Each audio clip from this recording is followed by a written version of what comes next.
Hello, everyone, and welcome. I have decided to, yes, according to the chat, to my YouTube dashboard, we are live.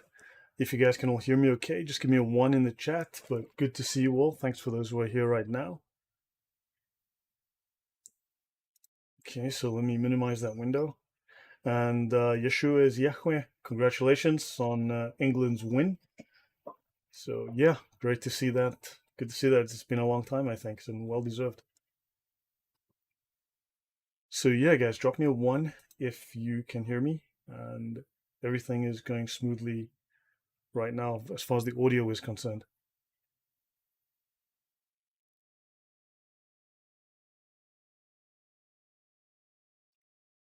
Okay. Okay, awesome stuff. So yeah, I've got confirmation that all is running. Excellent, guys. So yeah, let me begin. So this is to build on my previous talk about Islamic Gnosticism. I'm going to go through some of the same slides, not all of them, just a few, but I'm going to add some new material I've been working on and that people have asked me to talk about. I've been on Adam Seeker's Discord and I've been showing some of this new material and people have asked me to talk about it. So I will do that now. And yeah, if you have any questions, please drop that in the chat. For a better chance of me seeing it, just at my name and I'll be able to see the question and answer you. Right, yes, so hey, let me just get started here. So few people are aware of the very, very strong Gnostic, the explicit, actually, Gnostic connections in Islam, right? When you read the Islamic mystical, Islamic spiritual, Islamic occult scholars, and when you also read from the standard Sharia law within their fiqh, you find explicit references to Gnosticism. Now, what surprises me is the fact that Western scholars haven't looked at this and actually found it when it's so blatant, so explicit, and so in the open. So let me continue here. Of course, let's first start with a very, very important Islamic fact. Right? So, narrated Asma, daughter of Yazid ibn as-Sakan, I heard the Messenger of Allah as saying, "Do not kill your children secretly, for the milk with which a child is suckled while his mother is pregnant overtakes the horseman and throws him from his horse." This must be very important because apparently Muhammad said it. If someone could translate for that for me, please let me know. Yeah, but as you can see, Islam is full of incredible wisdom, and I'm not sure how I got through my day without knowing this before. Right, moving on. So we're going to talk a little bit about Gnosticism within Islam, right? So to recap from just some of the points from the previous discussion, Gnosticism is the greatest threat to ever face the church. It was a major threat for the first 400 years of the church from its founding, right? From the time of its founding, during the time of the apostles, unto about 400 years after the church had been started. And it is a great threat to the church even now, because Islam is a militarized, militant expression of Gnosticism. So in this lesson, we're going to give a brief overview of who the Gnostics are. We're going to show how Islam is explicitly a Gnostic religion, right? We're going to talk about the Nicene Creed. While I'm here, let me just bring up this reference because we're going to need it. We're going to talk about why the Nicene Creed was created, right? To affirm Christian doctrine and to refute heresies. But these would also be Gnostic heresies. We'll look at a few of the Gnostic heresies. Again, we'll skip a few. Then we'll look at some of the early biblical warnings against false gnosis, and very few people realize that the New Testament is filled. Hello, Marek, how are you doing? The New Testament is filled with warnings against Gnostic heresies. Then, of course, we'll have a look again at how Gnostics and Islam demote Jesus, and of course, how Islam specifically promotes Muhammad to the role of a deity and makes him out to be the light of the world. And as a final chapter, we are going to look at the Islamic occult connections to the Templars, the KKK, and the Freemasons. Now, I will state that some of this is in the early stages of development, right? I wouldn't want to call it necessarily speculative because I feel there's enough evidence to say that there's something here, but this is not material that has been fully, shall we say, examined. Okay, these are early threads that are beginning to be unraveled, and you'll find pieces of it all over the place, but it's never been collected, to my knowledge, collected into one cohesive and coherent whole and described in the way that I hope I'm going to present it to you today and as I go forward in the future in other episodes. So Gnosticism was the greatest challenge. Hey, JDR, how are you doing? Thanks for being here. And yes, Michael van der Vlies, we're going to add a couple more details to this. Again, I think there is something to be discovered here if people would take the time to look. If more eyes were put onto this issue, I think we'd learn a lot more that's been hidden up to now. So Gnosticism was the greatest challenge and threat to the early Christian church. However, these ideas are thriving today. Gnostic ideas are actually thriving today. Now, in its early history, as I've said before, the church was opposed by several mystery religions. Right? These involved secret societies, occult and magical rituals and practices, these levels of understanding, the denial of Jesus' divinity, in other words, basic opposition to the Christian message, right? An antagonism towards the Christian message, and also radical reinterpretations of biblical doctrine. Dragon, how are you doing? Good to have you. Thank you. For some reason, I cannot at your name in YouTube chat. Big fan. The New Age did bring back Gnosticism, you're right. It is a form, and unfortunately, the Nag Hammadi collections, made this public knowledge. So Islam is guilty of all of these things that I've just mentioned here, but let's continue. So, in brief again, Gnosticism believes that salvation comes through secret knowledge, right? In fact, other words you might use are science, right? Science, and Islam has the science of this, the science of that, science of hadith, science of blah blah science, right? And of course, also the word inspiration, right? This is another word or euphemism utilized to explain the gnosis, the secret knowledge. So the word knowledge, the word science, and the word revelation are also used to describe all of these. Dashing Rogue, thank you very, very much. Gnosticism does lead to Gnosticism and moral relativism. Thank you. Yes, that's a fantastic statement. Yes. Tegen, dag sê. Nee, jy's nie laat nie. Jy's net so 'n paar minute laat, 1 of 2 minute. So now, guys, Gnosticism, and I will expand upon these definitions, but I'm trying to keep them basic. And Unitarians are Arians. Yes, I agree with you. They're not Christians, at least not according to Orthodox Christian doctrine, right? So yes, thank you for the super chat, guys. I've re-enabled the super chats. So of course I've got the Revolut link on the bottom, as you can see, which is a little bit easier to work with, my preferred way. And yeah, and thank you for all those who've supported the channel. It really, really makes a difference. So Gnosticism is the idea that the physical world is cursed. It is evil. That the physical world of matter was created and ruled by a lesser God. In some of these Gnostic ideas, and man, there are so many versions of Gnosticism. They have certain common themes, but of course, so many of them also have differences. You have a mad God. You have an evil God. You have the common idea that Yahweh, the God of the Torah, the God of the Jews, is an evil God. And he must be fought and his followers must be fought to bring back the light of the good God. But I'll get into that, right? And they talk about the spiritual realm, which is often just the realm of imagination, the realm of fantasy, is ideal and perfect, right? So it's a dualistic system of belief that arose as a response to Christianity, as a reaction to Christianity. Now, of course, there was Jewish Gnosticism prior to Christian Gnosticism. And also, I have a small problem with the term Christian Gnosticism because these are anti-Christian heresies. These are not Christian, right? These are not varieties of Christianity. These are varieties of anti-Christianity that clothe themselves in the words and language of Christianity, right? They steal the symbolism. They steal facets of and tenets of Christianity, but they're not Christian. So it believes that matter is evil, that spirit is good, and salvation is attained through esoteric knowledge. Right? So you can free yourself from the flesh, enter into the realm of the spirit, and return to, heaven, as it were, their version of heaven. So let's continue.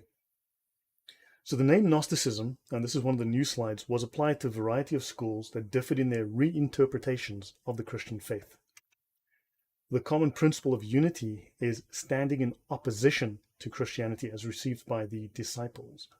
Threshing Floor, welcome. Good to see you, Michiel van der Vlies and Emil. Welcome, all of you. So Gnosticism stands in opposition, like other heresies, to Orthodox Christianity as received and disseminated by the disciples.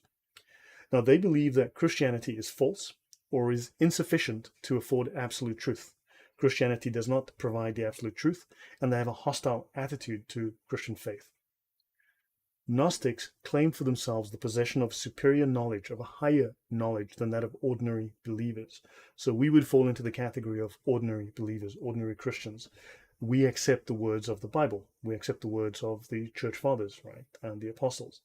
However, they claim that they have greater knowledge. Some of them claim that Jesus gave secret knowledge to some of the apostles that they possess. Now, you may have heard of Strong's Concordance of the Bible. Now, James Strong from Strong's Concordance and a man called McClintock have written what's called the Biblical Cyclopedia. It's actually I first just discovered this. It's a very, very extensive reference on biblical knowledge. So they say here, they seldom pretended to demonstrate the principles on which their systems were founded by historical evidence or logical reasonings. And that sounds a lot like Islam, doesn't it? They rather boasted that these were discovered by the intuitional powers of more highly endowed minds. Intuitional powers. In other words, fantasy, the scholars told me, whatever. They constructed systems of speculation on subjects entirely beyond the range of human knowledge. That's McClintock and Strong in the Biblical Cyclopedia. Here's a link. You guys can have a look at it. I can always drop, I think this link may well be in the description box. I put a bunch of links in the description box. So let me see. Emil says, Acts follows opposite of Islamic teachings and we will be away from all heresies. Yes, exactly. Now, interestingly, in Mark 4:22, Mark says, for there is nothing hidden which will not be revealed, nor has anything been kept secret, but that it should come to light. So we have some degree of corroboration within the Gospels that we have been given the truth and there is no secret that is withheld from us. Understand? At least that we as human minds can comprehend. Now, the church fathers took on the Gnostics. The church fathers wrote lengthy treatises against the Gnostics. Let's look at Ignatius from 35 to 108. Now, you can see here that looking at his lifetime, the span of time that he lived, Gnosticism had a very early start. We can also then gather that Christianity had a very early start, that Christian doctrine was written early, and that, of course, at least that formative Christian doctrine was written early, and of course that the Gnostics were hot on their heels. Nathaniel says secret knowledge is what the Qur'an claims to possess about the crucifixion. I did a different show on that. I've actually updated those slides. I can jump into that perhaps later, but yes. And I've actually got more examples of contradictions, of how Muslims contradict themselves in terms of the crucifixion narrative, but yet claim that Christians are uncertain and they are certain. And yet no scholar can make up his mind. They contradict each other in so many ways. Right. Ignatius says, I want to forewarn you not to get snagged on the hooks of worthless opinions, but instead to be fully convinced about the birth and suffering of the resurrection of Christ.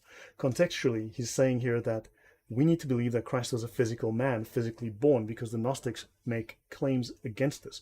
We'll get into that later. Justin Martyr. These persons seem to be ignorant of the whole work of God, both of the genesis and formation of man at the first, and why the things in the world were made, because obviously they say that an evil God made the world. Irenaeus says, or Irenaeus, depending on whom you ask, these men overthrow the faith of many by drawing them away under a pretense of knowledge from him who founded and adorned the universe. Of course, they say that you have the monad, the perfect God, the one under different names, created the world of spirit, right? Whereas you have the pleroma, I believe they call it, whereas you have the world of matter, which is made by the evil God, the mad God. Tertullian, before he went off the rail, says, now if his death be denied because of the denial of his flesh, there will be no certainty of his resurrection. Similarly, if Christ's resurrection be nullified, ours is also destroyed. And again, this is a comment against the Gnostics who believe that Jesus was not a physical being, right? So Emil says, just try to watch about Unitarian as we're scrolling. They actually glorify Islam. In one way they do. So secret knowledge should not be trusted, says Teched. Now, the Gnostic philosophy, so I said there are many varieties. However, they range from ascetic to licentious. Now, ascetic doesn't necessarily mean good. Ascetics, for instance, in Greece, were very dirty people sometimes, right? They would be urinating in the street, right? So they had very little manners, right? They're not very well behaved. Licentious obviously means sexually loose, disregarding sexual restraints. You'd know that person as Muhammad, right? They lacked legal or moral restraints, or at least the restraints that we would view as moral. So it was a religious philosophy and a cosmogony, which cosmogony really talks about the creation of the universe, right? So it's a story of creation. Now, notice that Gnostics tend to focus on the inner life of the spirit, which they differentiate from material life.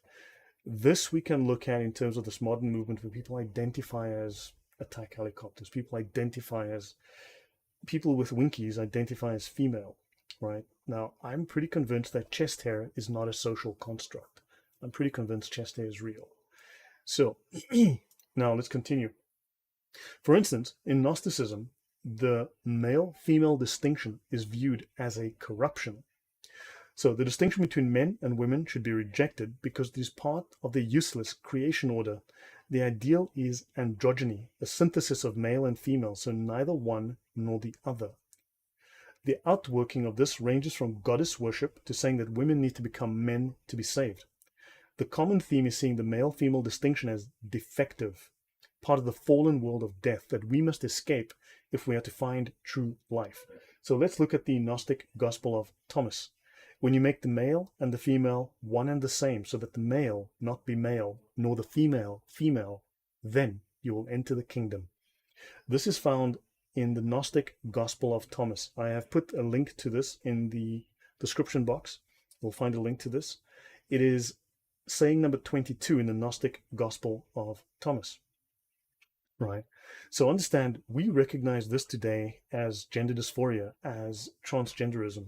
We recognize this today as the mental illness that is gripping the world, where people believe they can identify as a different gender, where the spirit, what you believe, is all that matters. The body is irrelevant.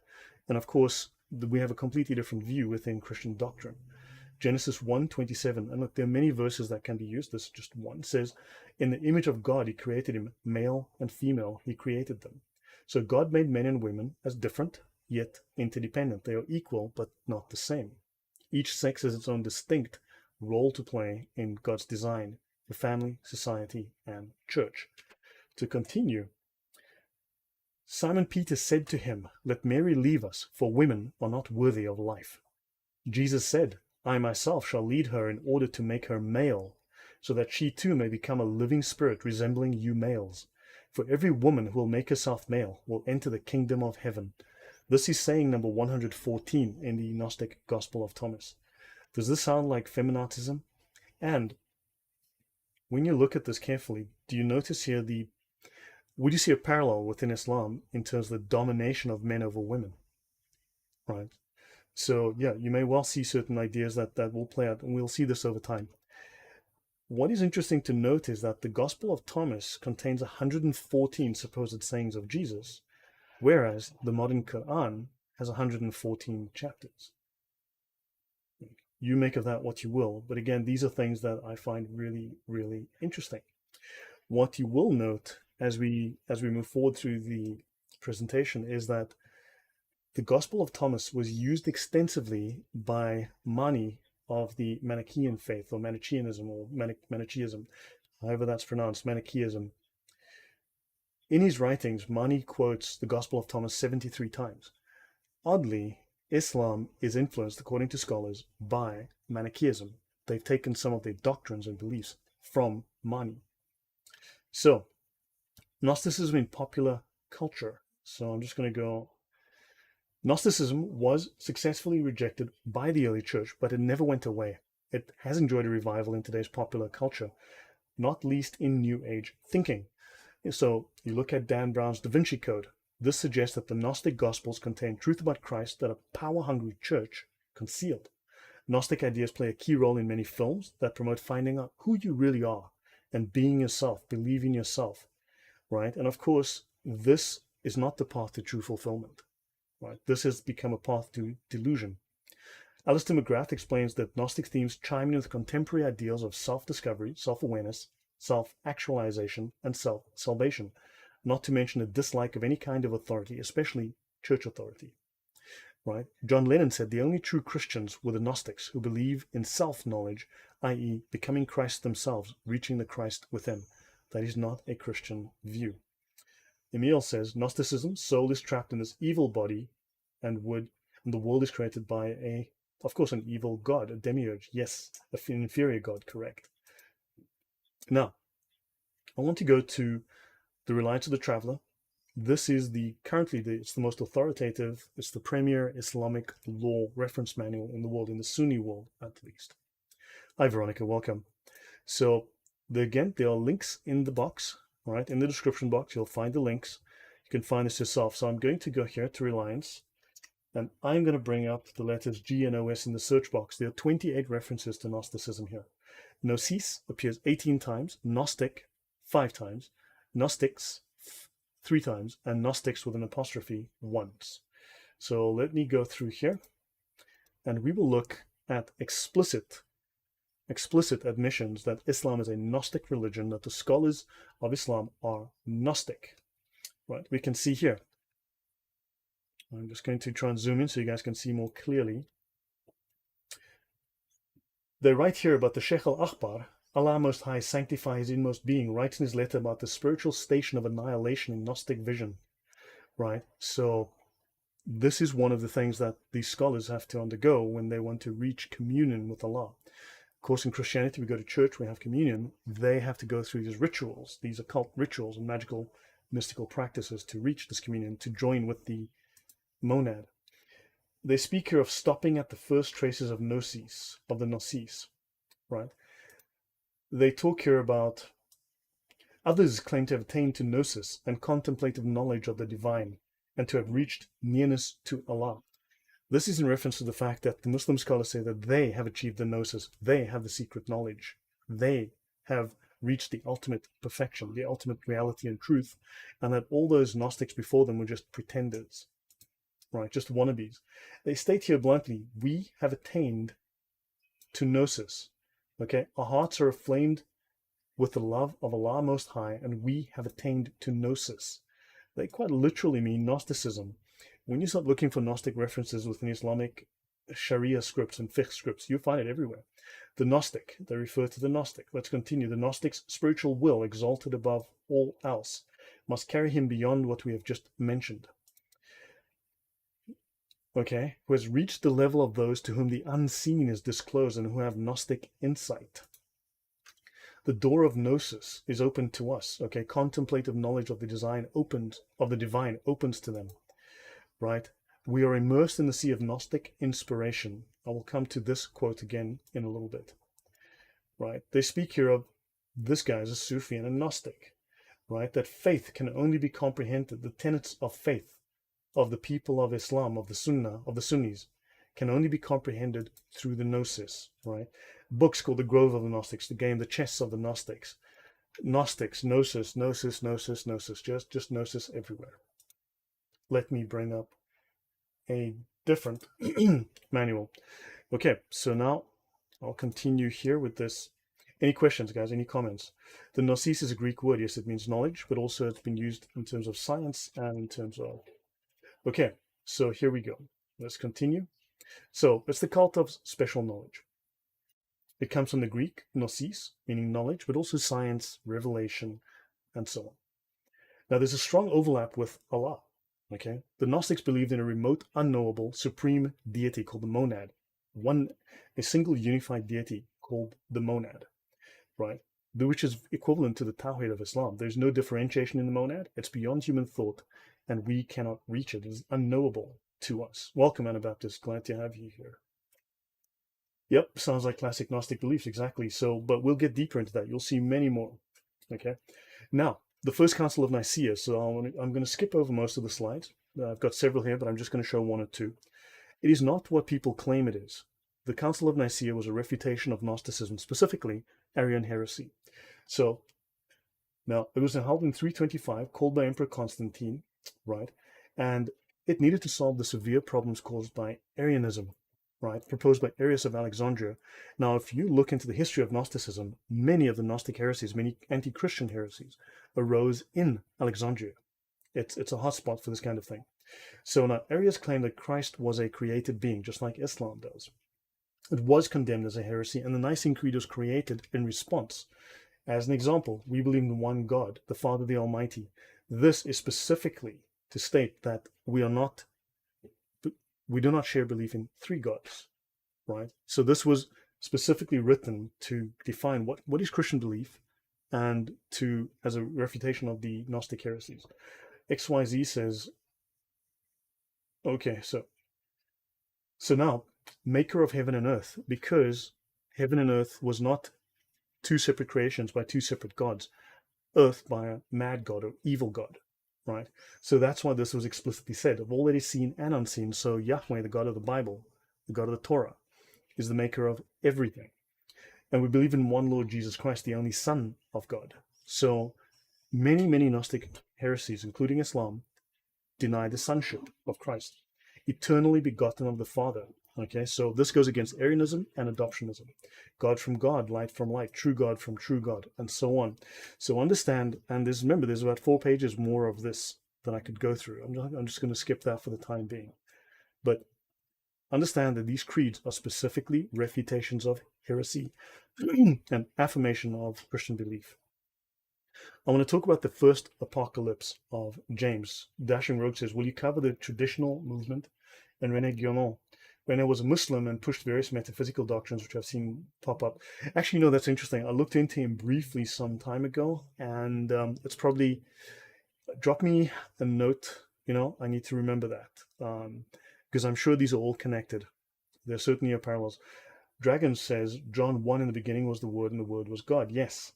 So, now, some Gnostic texts, for instance, say that Jesus taught that the world was a prison created by an evil God. The world, this world, in terms of the first apocalypse of James, which is basically a story, a narrative about James being Jesus' brother, says that the world is guarded by these evil archons. And to leave the matter realm and enter into the spiritual realm, the heavenly realm, to cross into the first heaven, you need a secret password, which you need to give to the God. Okay, the world is guarded by the archons. James has secret passwords to ascend to the highest heaven out of 72 heavens, which I find really interesting for the simple reason that in Islamic paradise you have 72 virgins. But I'll continue. Qur'an 41:12 says, he assigned to each heaven its duty and command, and we adorned the lower heaven with lights and provided it with a God. This is really interesting, that within the first apocalypse of James, we have that the lowest heaven has a God to prevent you from leaving the earth realm. And Islam explicitly talks about Gnostic knowledge to enter into the heavens. And here you've got a God guarding the lowest realm. I find this very, very interesting, this parallel with Islam. Let's continue. Paul specifically warns Timothy about Gnosticism when he says, Timothy, guard what is committed to your trust, avoiding the profane and idle babblings and contradictions of what is falsely called knowledge. Right now, the Apostle Paul does speak of in his Gospels of true gnosis and false gnosis. But this is a much simpler definition, as in the truth that we have brought, the higher knowledge that we have brought, which is the simple truth of the Gospels, where nothing is secret, nothing is hidden, and false gnosis. By professing it, some have strayed concerning the faith. Right, that's 1 Timothy 6:20-21. Interestingly, other variations of the Bible, other translations say, keep that which is committed to thy trust, avoiding profane and vain babblings and oppositions of science, falsely so called. Which religion calls everything science? Science of this, science of hadith, science of that, science of everything. So, which some professing have erred concerning the faith. So, now let's have a look at some of these Islamic texts. A general tendency was to be observed among practitioners of the religious sciences to consider as certain knowledge only that inherited from the Prophet. So according to some Muslim scholars, the only certain knowledge is what came from Muhammad, right? The knowledge gained from Muhammad, albeit with nuances conditioned by their theological orientation. Emil says Islam is a mixture of cults, and you will discover that yes, it is. It's a massive mixture of cults. Now, let's look at this. This is taken from the Encyclopedia of Islam. And Ibn Taymiyyah, the very first of the Sheikh ul-Islam, the very first of the 27 most influential Islamic scholars, outside of the four Mujtahid Mutlaq. These are the absolute scholars, the ones who defined the schools of jurisprudence of Islam, right? Hanafi, Hanbali, Maliki, and Shafi. And with the exception of the Hujjat, the proof of Islam, Ghazali, he said the science par excellence is that which derives from the Prophet. What science did Mo bring? Like zero. But of course, Muslims will claim that there is science, just as the Bible has warned us. All the rest is either useless or does not deserve to be called science. So all other knowledge that is not out of the Qur'an, out of the Islamic scriptures, is not deserving of the name science. So the jurist of Mutazili tendency, blah, blah, comments that numerous prophetic traditions on the study of science concern only religious knowledge. So Islamic science is really religious knowledge. They just happen to give it the name science, but it is not actual science. Now, this is something to note, because at the end of this, we're going to see where this is relevant. The ulama, this is the ruling, effectively, all science is not science. The Anabaptist, that is correct. Now, the ulama are considered the ruling elite within Islam. The ulama have long been seen as a distinct group, a regulated and structured body, expressing the popular voice, constituting the solid framework of permanent government behind changing dynasties. In other words, the ulama is like a deep state government that's been there for centuries, according to this analysis within the Encyclopedia of Islam. I'll give you a parallel. Take the KGB. When I ask you when was the KGB created, many people will say, oh, 1920s, 1930s, around the time of the rise of communist Russia. Interestingly, that was just the name that they took at the time. The function of the KGB, the infrastructure that we know as the KGB, has been in existence for hundreds of years, goes back at least 600 years, right? If you look at, for instance, take like MI5, the internal security of the UK, right? Could be MI6, I may be wrong there, but if you look and you say, when were they started? You'll say after World War II or around the time of World War II.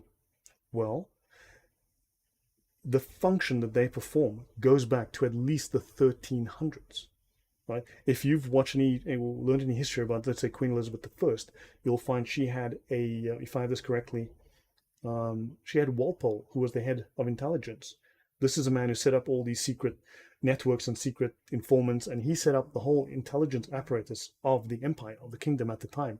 So groups like the MI5, MI6, their function goes back hundreds of years. They are not new. Okay, so let's see. Okay, Muhammad the ear, listen to everything. Yes, I will get to that in a minute. Okay, let's see. So let's continue, right? So let's continue on this. Now, I want you to see this word ghaib. It is absence. It is what is hidden. It's not what's not there. It's what's hidden from you, the unseen. Now, unfortunately, in Islam, they utilize numerous euphemisms, even within this Encyclopedia of Islam that we're looking at here, right? This is the golden standard of reference works on Islam. Many of these articles and references within the encyclopedia are written by Islamic apologists. Now, they may be very good scholars, and some of the articles are very, very good. I will vouch for that because I've read some of their work, and some of it is very, very good. However, they are still apologists for Islam, and they will lie to you, they will deceive, they will whitewash things, right? So, Yemeni Gray, who knows? Do we have an idiot in the chat? So the first 007 was named John D, and he was one of her agents. He dabbled in magic. Yes, that is correct. And that goes back centuries as well. Thanks for that, Dash and Rogue. Very well said. So what is inaccessible to the senses and to reason? In Quranic usage, with rare exceptions, it stands for mystery. Mystery schools, right? In mysticism, ghaib means, according to context, the reality of the world beyond reason, which gnosis experiences. Ghaiba, occultation, to do with the occult. Right? So here it has a mystical connotation. So let's continue. Quran 3:44. This is a part of the news of the unseen, the ghaib, the news of the past nations of which you have no knowledge, Muhammad, with which we inspire you. That's in the Hilali Khan version. The Quran contains at least 15 references to the ghaib. Ghaib is about the occult. Understand? It is an occult reference. It's a mystical, magical reference. There are at least 15 uses of this in the Bible, in the Quran, that I have discovered, right? And this one's explicit within the Lali Khan version. So let's have a look at this. Mystical revelation and the Illuminati. Now this is by the prime scholar of Islam after Muhammad, Al-Ghazali, okay? Known in Europe as the Ghazal, Al-Ghazal. So what he says here is, he speaks of those who stopped short of complete illumination, identified al-Muta with Allah, blah, blah, blah. And he says here that this knowledge contains much that is obscure and too difficult for most minds. In other words, too difficult for stupid lay people, for lay Muslims in this case, right? And this is relevant. We will see how this scholarly attitude towards lay Muslims continues. So this knowledge contains much that is obscure and too difficult for most minds. And then he says, the perfect Illuminati perceived that Al-Muta, the obeyed one, is not more than the highest other than absolute deity, and related to him as the sun to essential light. He's speaking here of Muhammad and Allah, and he's calling the Sufi scholars that he's referring to here the Illuminati. Now, we read earlier that the ulama go back centuries as a secret society, as a secret governing body, a deep state that have been running various dynasties for centuries. And he calls the Sufi the Illuminati, specifically the perfect Illuminati, because the Sufis, in fact the highest scholars of Islam, have a form of what they call light mysticism that they follow, where Muhammad is a part of Allah, part of his light, but we'll get into that later. So now Islam, there are divisions and levels of knowledge. So Islam is divided into the Sharia and the Haqiqah. The Sharia is about obeying Allah. The Haqiqah is about knowing Allah, knowing the character, the personality of Allah. The Qur'an has all the commands that you need to follow. Now, do understand the Qur'an is the lowest level of Islamic knowledge. The Qur'an, I repeat, is the lowest level of Islamic knowledge. It is suitable for mass consumption. It is suitable for mass reading, mass usage, mass study. The highest levels of Islamic knowledge are restricted only to people within the ulama and above. I'm going to get into that now. So, there are 4 levels of knowledge within Islam. You have the Ibara, which is the lowest level, then the Ishara, then the Lataif, then the Haqqaiq. This last level is the level where you understand the ultimate reality. In fact, the scholars call this the Nuri Muhammadi, the light of Muhammad, but this is also known as the Muhammadan reality. This is the reality of Muhammad, the ultimate substrate, the ultimate knowledge of truth and perfection, the ultimate understanding of reality. Right. So now let's have a look at ihsan, which is faith in Islam. So here from the Reliance of the Traveler, the Umdat al-Salik, Yosemite Grey Parrot, all of you are despicable bozos. You're a twat. Okay. So, I'm going to put this dumbass in timeout for a few minutes. Okay. Are Sikhs an offshoot of Sufism? Azul, I don't know. Actually, the Sikhs fought against the Mughals that invaded India, so they were in extreme opposition, right? So I'm not certain, but don't forget that the Indian subcontinent had its own mystical traditions also related to various Gnostic ideas. So, okay. Now, Allah never comes to creation. Emil says, understand that the monad does not and cannot come into matter. Matter is evil. The monad's perfect. The monad's matter. The monad is spirit only, just like Allah cannot come into creation. Allah is spirit only. Understand? So there's that parallel. Okay, so the Reliance of the Traveler is the most important. It is the most utilized Islamic law manual in the world. Okay, it's the most highly authoritative one. It says here the perfection of faith is to adore Allah as if you see him, and if you see him not, Allah nevertheless sees you. So 1, to perfect your faith in Islam, to show perfect faith, you have to worship in a way that fulfills the obligations by observing all its conditions and integrals. In other words, all the rules of Islam. 2, you must do this while immersed in the sea of Gnostic inspiration, the Mukashafa, until it is as if the worshipper actually sees Allah Most High, this being the station of contemplative spiritual vision, the Mushahada. And you need to worship, as mentioned above, the first 2, though mainly aware that Allah sees you, this being the station of vigilance, the muraqabah. All 3 of these are the perfection of faith, ihsan, within Islam, but the perfection required for the validity of worship is only the first one, to worship in a way that fulfills the rules, the law of Islam, the Sharia. right? So the perfection of faith required for the validity of worship is only the first, while the perfection in the latter senses is the mark of the elect, the elite, the ulama, and not possible for many.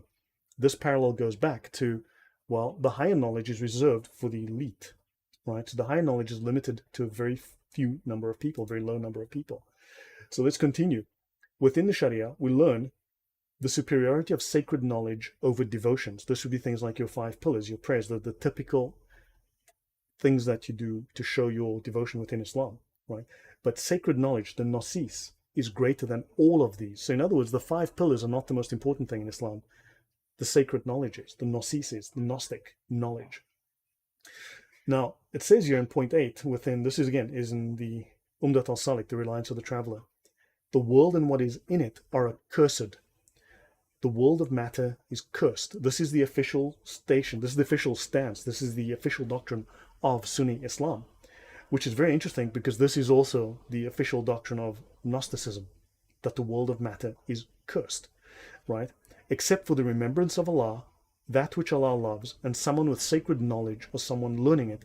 So the Gnostics are superior. This is a Gnostic. This is entirely a Gnostic belief being expressed here.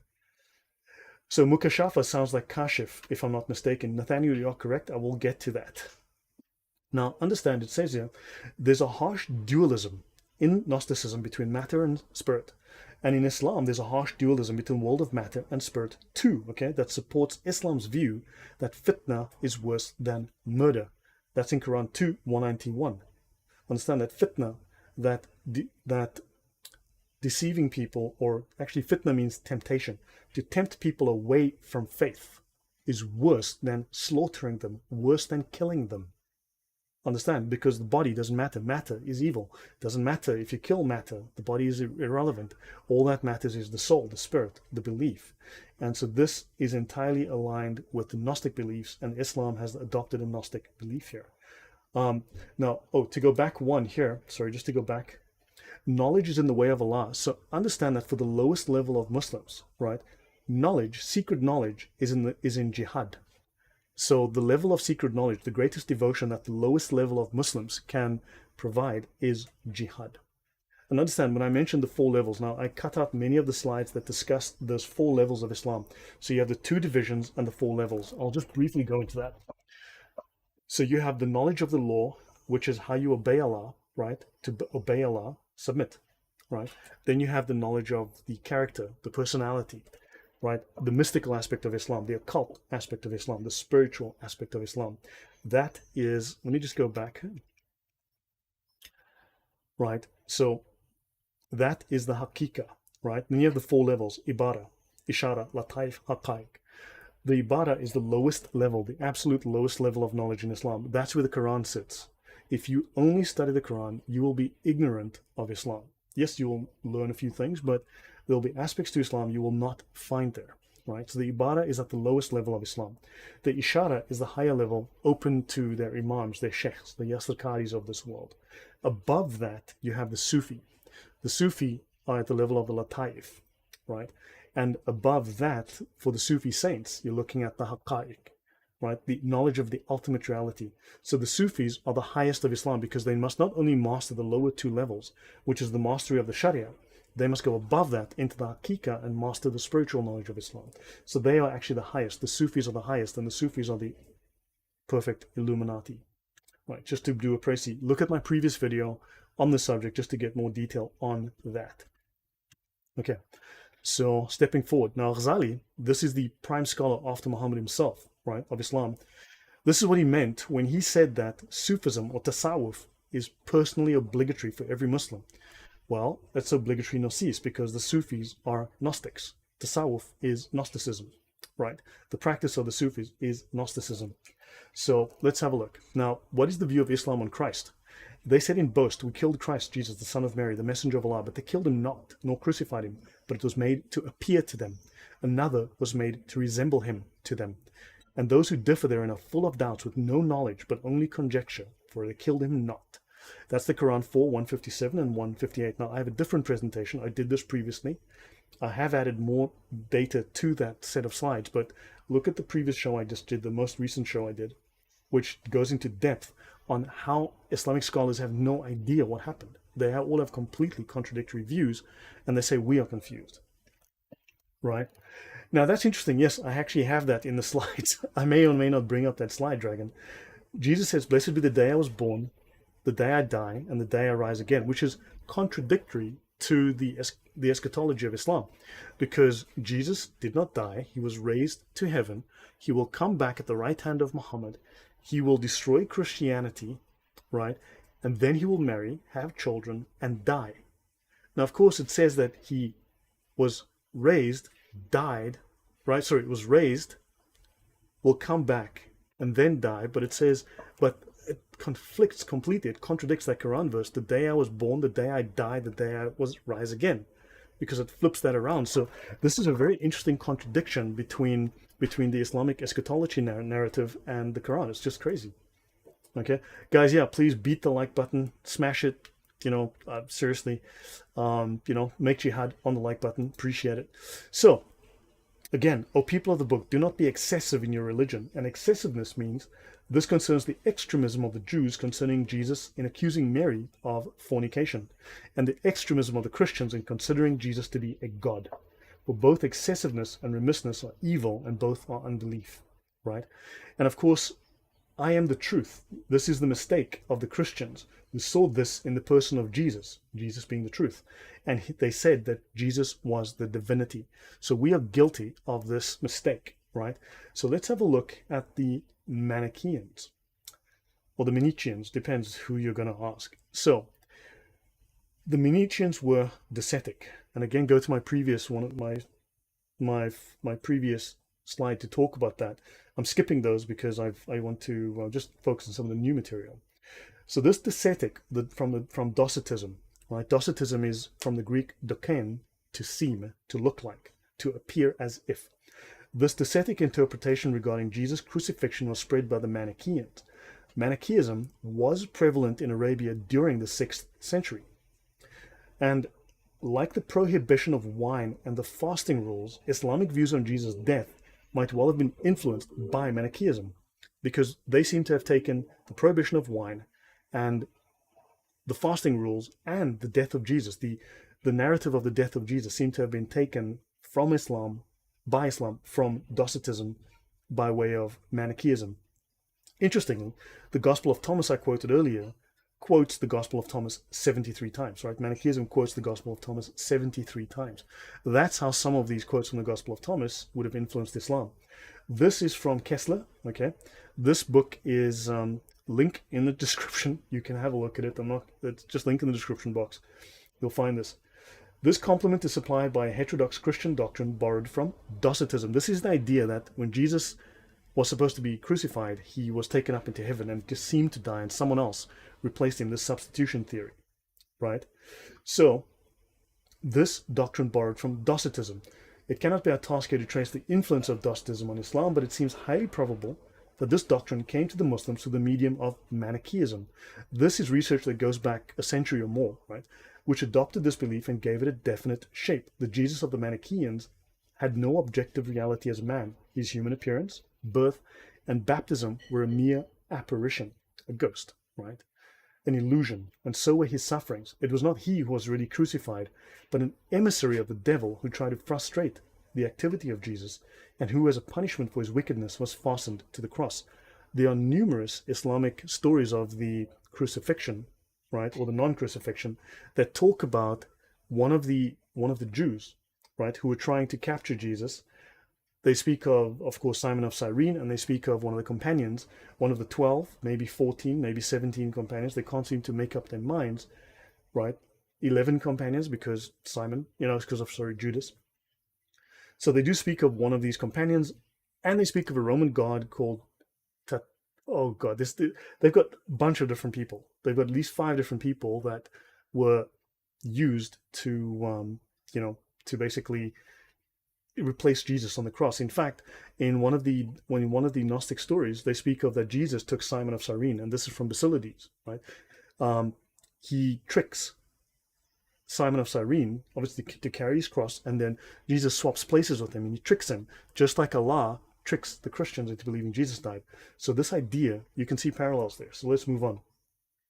Now, the Manichaeans believe that the world, Teicher said, Dragon needs some help, make someone a mod to help. I'll suggest Emil. Okay, so look, I'll make a couple more mods. There should be a few. Okay. So, Teicher, I shall make you a mod. Anyone else want to be a mod? Just drop your name in the chat. So, Manichaeans believe that the world had been taken over by an evil demiurge, the king of darkness, right? The result of the victory of this king of darkness over the true God is that reason was taken away from man, and man became like unto a man bitten by a wild dog or serpent. Now, this has a parallel with the Jahiliyyah, right? This is the time of ignorance before the coming of Muhammad. This derives from the Arabic word jahil, which is ignorance. Someone not yet initiated into the truths of the faith. It means barbaric, anti-Islamic, or wicked, right? These are more modern interpretations of the word, and it implies apostasy from Islam, punishable by death. Jahiliyyah is the term for the time of ignorance before the mission of Muhammad, right? Paganism means barbarism, means corruption. But notice that Islam calls us the worst of beasts. And we are like a man bitten by a wild dog or a serpent. Now, again, these are speculations. Now, of course, these are based on hopefully informed speculations, but there's room here to explore these and actually see where this goes down this rabbit hole. What will we find if we actually look, if we actually took the time to unpack these doctrines? What would we find? Right? So, but do you guys see parallels with Islam here in some of these stories where Muhammad could have taken some of these ideas and incorporated them? So, okay, so yeah, Azul, thanks for the answer. And yes, because Sikh's first guru traveled to the places where Gnostics were present. Yes. Most certainly, Gnosticism was present in that part of the world, to my knowledge. Some say Judas was crucified, some say Simon of Cyrene. Islam gives at least 3 different people. Okay, so Islam provides at least 3 different people. And okay, so let's continue. So in Reliance, in the Reliance of the Traveler, this is just one example. I'm not going to go into everything, but the formal Sunni Islamic view of Jesus is as following: that Isa is a prophet, the messenger of Allah to Israel. That Jesus came to Israel, not to the world, because Muhammad came to the world. The Jews denied him, they plotted against him. Jesus was known as the Word of God because Allah created him without a father by the word be, whereupon his mother Mary conceived him. Jesus raised the dead, he made the blind see, he healed lepers, and he molded a bird from clay and breathed into it, and it became a living bird. When the Jews wanted to kill him, Allah saved him, as described in the words of the Qur'an. They did not slay him or crucify him, but it was made to seem to them. Yahuda, the chief of the Jews, met with a band of Jews to kill Isa, but Allah sent Gabriel to Isa to lead him to a covered alleyway that had a skylight through which he was taken up to the sky. Yahuda, in pursuit, ordered one of his Jewish companions to follow Jesus into the passageway and kill him. Allah put the face of Jesus upon the man as he entered, and when he came out again after a fruitless search, the Jews attacked and killed their own man, thinking that he was Jesus, and then put him on a cross. So Jesus was killed and then crucified. Okay? Dashing Rogue says, when it comes to Gnosticism and Islam, I wonder how much it was influenced by Mithraism and the cult of Mithra. There are links. I need to look. There's a lot of work to unpack here. Other people need to get into this as well. But there do seem to be certain links, certain parallels that you will find. So now, Anabaptist says some of the Quran stories about Jesus, such as him speaking from the crib, is in the infancy gospel of Thomas. I will go through some of those. I have the references to all of them. I've got them all unpacked. I just need to make the slides. But I happen to have all of these things from the sources of the Quran. I happen to have all of those. Of course, if I added them all, we'd be here for the rest of the night. So now this idea of Jesus molding birds from clay, right, and making them live is a direct reference to 2 Gnostic sources. The infancy gospel of Thomas, it's a mythical tale which has no biblical support, and it is also found in the Arabic infancy gospel of the Savior, right? This is a link to the Arabic infancy gospel, gnosis.org, library infarab.htm. Anabaptist says, have you looked into any connection between Mandeism? Yes, it's on my list. Okay, comedy stories of Islam, Jesus on the side laughing. Well, I'll continue with that. Now, from the Reverend W. St. Clair Tisdall, from his book Original Sources of the Quran, link in the description, get a copy. Damn it, it's good. We must not therefore forget that Muhammad was never brought into contact with pure gospel Christianity. This is one of the early scholars. Now, there was a great deal of scholarship where British and German scholars especially were unpacking the Islamic scripts, right? The Islamic scriptures, the Islamic texts. They learned Arabic, they translated, they became experts at this in roughly 1830 to 1930. A vast majority of this work has been forgotten. I've been reading these books, I've been finding them and reading them, and they are gold mines. So we must not therefore, so a lot of the research you guys are doing today, how do I refute this argument? Trust me, these scholars have written page after page after detailed page of refutation. We are reinventing the wheel by going, well, let's look in the Quran, buddy. No, these guys spent their lives dedicated to unpacking this stuff and have written hundreds of pages of refutations, detailed refutations, and we are overlooking this and not actually. Yemeni Gray, you need to shut up and listen. Okay? Really, you do. So let me see. So we must not therefore forget that Muhammad was never brought into contact with pure gospel Christianity. It is largely to the false forms which the faith had then almost universally assumed, which is the Gnostic forms, the heretical forms, that the rise of Islam is due, since repulsion from these prevented Muhammad from ever really seeking to discover the truth contained in the gospel, and thus impelled him to found a new anti-Christian religion. That's from chapter 4 of the book, The Influence of Christianity and Christian Apocryphal Books, right, in Tisdall's Original Sources of the Quran.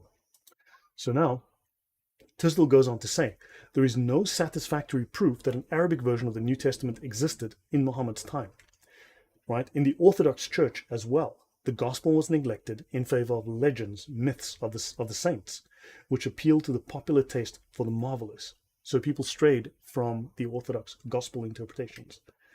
Arabia was also a refuge for heretics of different sects expelled from the Roman Empire, and from the Quran, we know that many of the mythical stories, and I'll cover a few now, in the apocryphal Gospels and heretical Gnostic works reached Muhammad and were accepted by him as true. Consider Waraka ibn Nawfal, the monk at Dwell, right? Or rather, Waraka ibn Nawfal, who was an Ebionite priest by all accounts, right? A Gnostic priest. So, even in the Quran, we see the misbelievers say, this is nothing but a lie which Muhammad has forged, and others have helped him at it. Quran 25:5, and they say, these are tales of the ancients which Muhammad has caused to be written, and they are dictated to him morning and evening. Even the Quran warns and discusses the fact that Muhammad was listening to all of these incredible myths and incorporating them, writing them down, and believing them to be true. Right? Let's have a look at the life of Muhammad from the Sirat Rasulullah by Ibn Hisham, which stemmed from Ibn Ishaq. Of course, the apostle said, whoever wants to see Satan, let him take a look at Nabtal bin Harith. He was a sturdy black man with long flowing hair, inflamed eyes, and dark cheeks. He used to come and talk to the apostle and listen to him and then carry what he had said to the hypocrites. It was he who said, Muhammad is all ears. If anyone tells him anything, Muhammad believes it. So already we have evidence within the Islamic scriptures that Muhammad just heard everything and was a gullible fool, believed everything he was told, whether it was myth, fairy tale, or true, right? In fact, mostly just myth and fairy tale. In the Quran 9:61, we see, among them are those who torment the Prophet and say he is an ear. In other words, he's all ears, okay? So there's evidence here. Now, I'm not going to play this video now, so again, link in the chat. I've dropped this link in the top of the chat. You'll find this link. Adnan Rashid claims that Ibn Ishaq is authentic in a talk with Muslims, in a private discussion with Muslims, and says he's reliable, and then he lies and contradicts himself when trying to defeat a Christian apologist. It just shows how dishonest these people are, okay, and how embarrassed he was when he was discovered.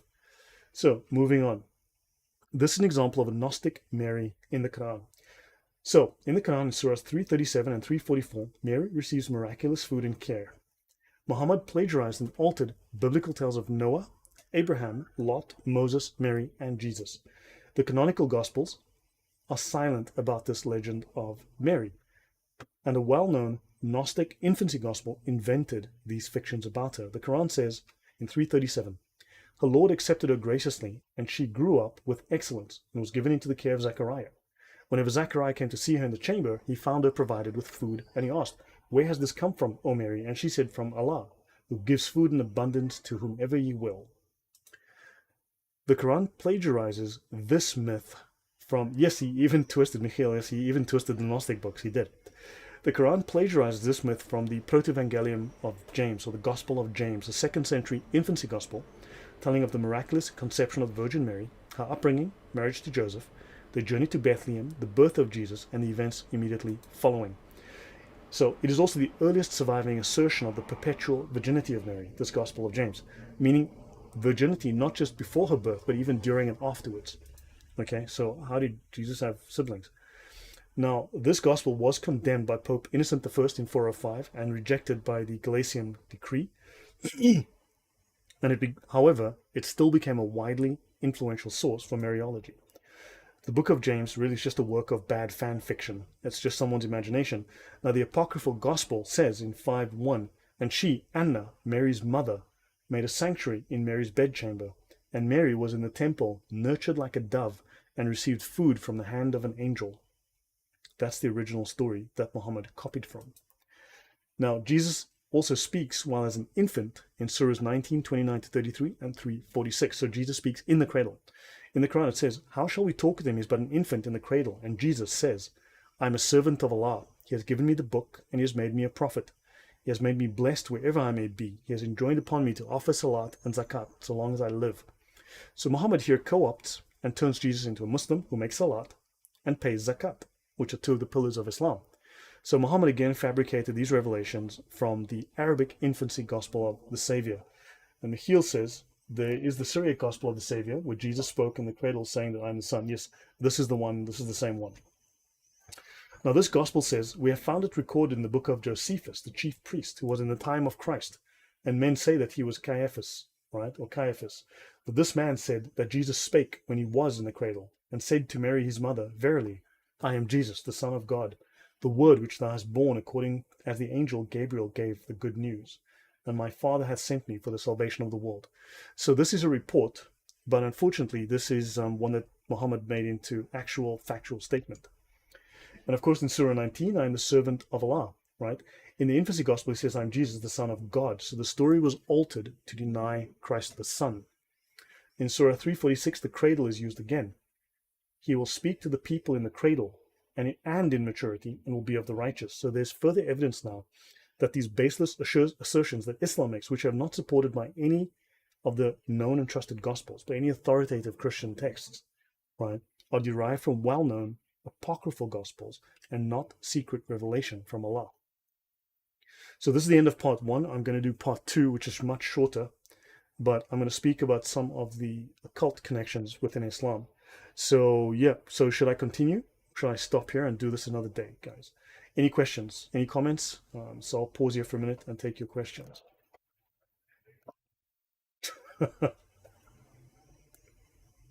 Azul, yeah, good point. So any comments, guys? I can take some questions from you. Did I miss anything? Just if I missed any questions or comments, just drop them in the chat now. Oh, by the way, there are tons and tons of videos on Islamic Gnosticism on YouTube. There's no shortage of them. There is absolutely no shortage. Continue, please. Okay, so yeah, I'll wait a second for any more questions if anyone has anything that they want to add. Okay, so yeah, Muhammad was a gossip. He listened to the gossip and he just... So Muhammad said, now if you read, the Quran says war is deceit, right? If you read the oldest translations of the Quran, the oldest translations, the oldest one in English says war is a game of deceit. That's what Muhammad says. War is a game of deceit. Now, we in the West say that politics is downstream from culture, right? That is only half the saying, because the other half of the saying is that culture is downstream from religion. Bear this in mind. This is very important. Politics may be downstream from culture, but culture comes from your religion. And if you want a messed up culture, start with a messed up religion. And if you want messed up politics, start with a messed up religion. Now, we have a saying in the West, the enemy of my enemy is my friend, right? However, Islam says, and this is something that very few of you will have heard, very few of you will know, their saying is, do not let your enemy know he is your enemy. Keep this in mind. The Islamic version of this is, do not let your enemy know he is your enemy, right? So now, I want to bring up something because we're going to talk about some of the occult connections. Now, lots of people want to blame the Jews for everything, but every single accusation made against the Jews is doubly true, triply true, quadruply true of Islam. And most of the accusations against the Jews are just garbage, just nonsense. So, but that's a discussion for another day. That's really upsets people. I'm looking forward to doing more of that. Let's look at Hamas charter. Okay, this is the constitution of Hamas, right? Which, as you know, is the is the government of, well, one of the governments of Palestine, and of course they are theocracy, right? In Article 2 of their charter, it says the Islamic resistance movement is one of the wings of the Muslim Brotherhood in Palestine. The Muslim Brotherhood is the largest secret society on earth. They are suspected to have 2 to 3 million members, and they have about 100 million adherents.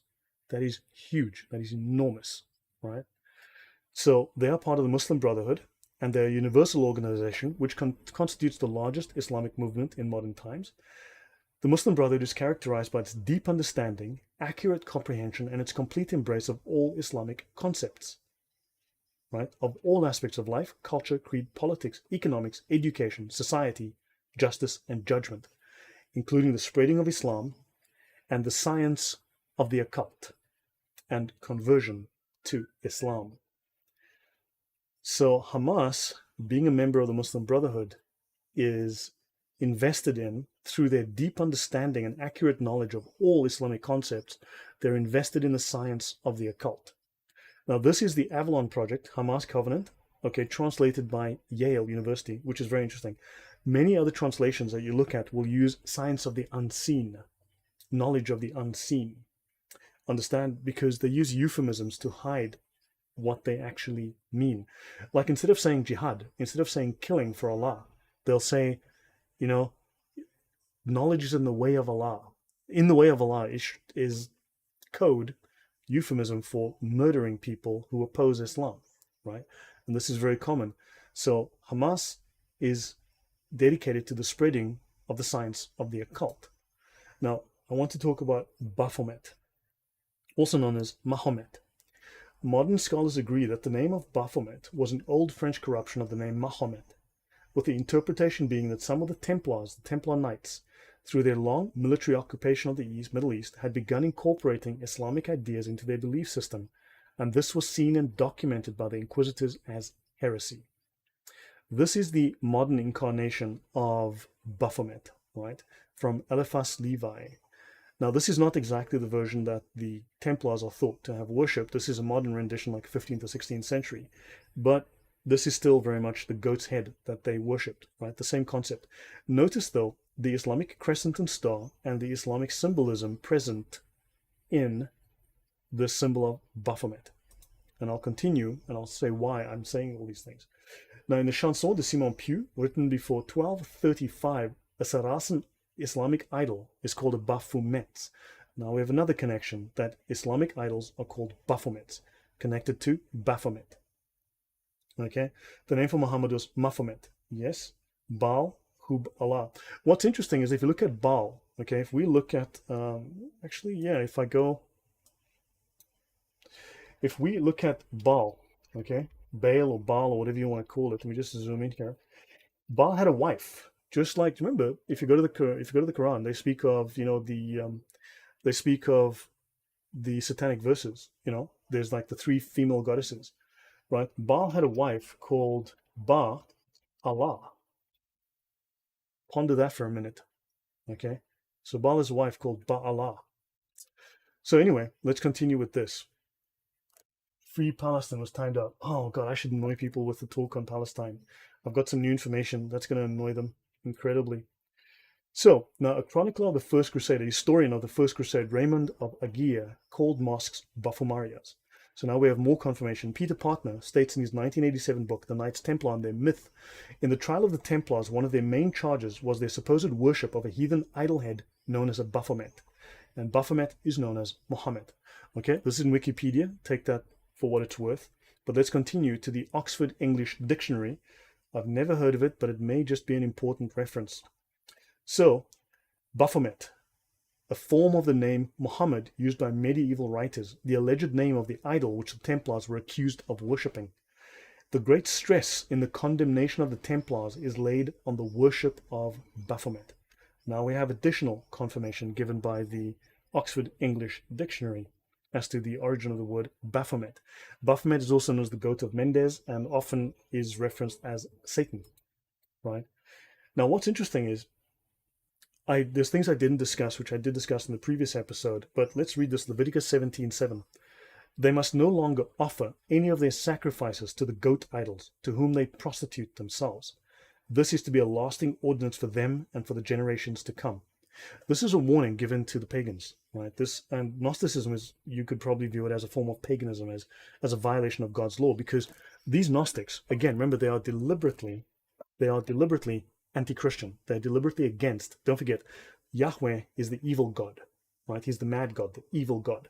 And you have the monad, the good God, the God of spirit, and Yahweh is the God of matter. He's evil.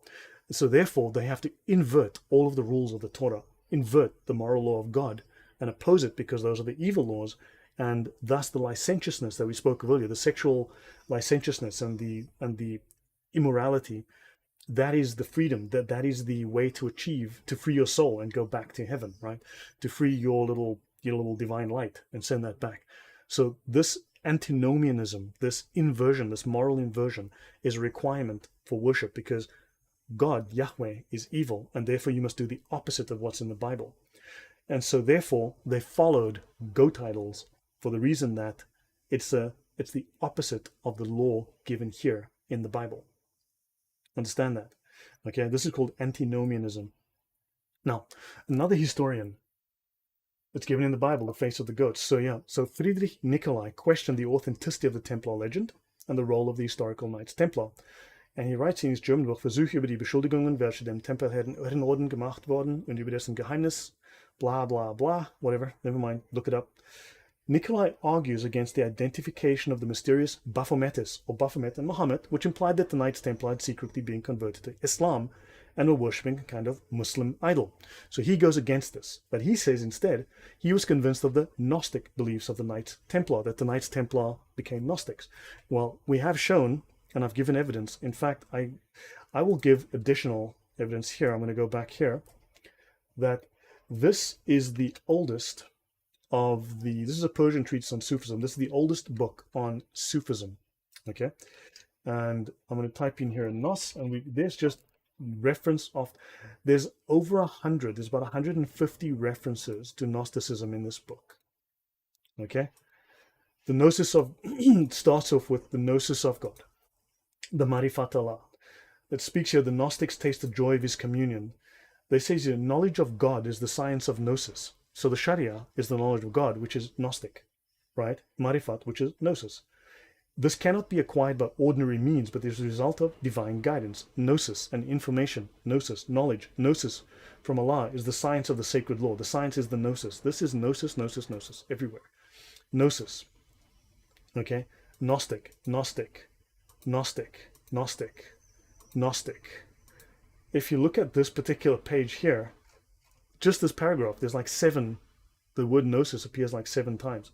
So understand, we can establish that Islam is Gnostic. It is through and through, thoroughly, totally Gnostic, except where, of course, it contradicts the previous Gnostic teachings. But it does claim to be explicitly Gnostic. So now he says they were Gnostic. So, well, whether they were Muslim or whether they were Gnostic, they were still Muslim. Understand? So now he explains that Gnosticism had emerged from Kabbalah. Now here is where my knowledge is still speculative. I don't know enough about the subject. I need to do some extensive research, because I don't want someone to say Lloyd said, then take my just cut out a quote out of context and then lie about it, because you know that's going to happen, right? So let me continue here. Kabbalah. When you go to the etymology of the word Kabbalah, you go to online etymology dictionary, Etym Online, it says Kabbalah is Jewish mystic philosophy dating to the 1520s. Okay? Interesting. Thanks, Decher, for that information.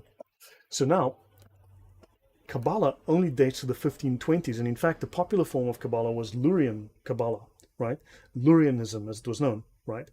And what's interesting is, in Lurianism, brief aside, I wasn't preparing to talk about this, but briefly, he would have you sit in a certain way. You'd stand in a certain way, walk in a certain way, hold a cup or a glass or a plate in a certain way. These were all works, right? These were all rituals.